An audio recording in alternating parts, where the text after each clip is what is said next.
In today's video, I'm going to teach you how to remove tax included on Shopify. This is really helpful if you don't want your product prices or shipping rates to show tax as already included, and instead want taxes to be calculated and added at checkout. I'll walk you through each step slowly so you can follow along in your own Shopify admin without getting lost.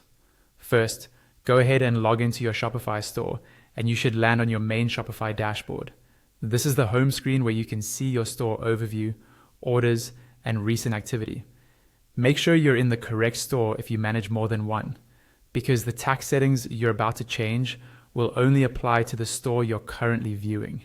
From the dashboard, look towards the bottom left-hand corner of the screen for the settings option.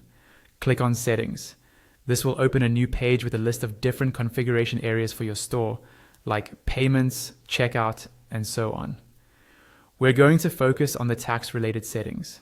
Inside the settings page, find and click on Taxes and Duties. The wording may vary slightly depending on your Shopify version, but it will say something similar to Taxes and Duties. This section controls how taxes are calculated and displayed for your store, including whether they're shown as included in the price or added on later.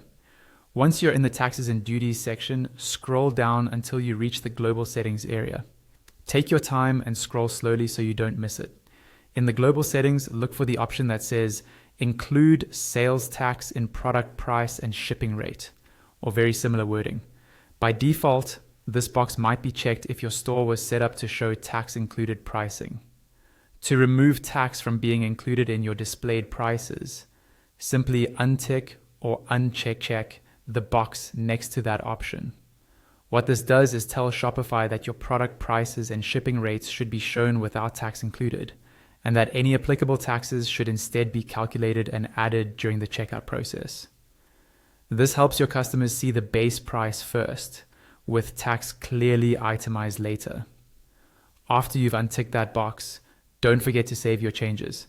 Look for the Save button, usually at the bottom or top right of the page, and click on Save.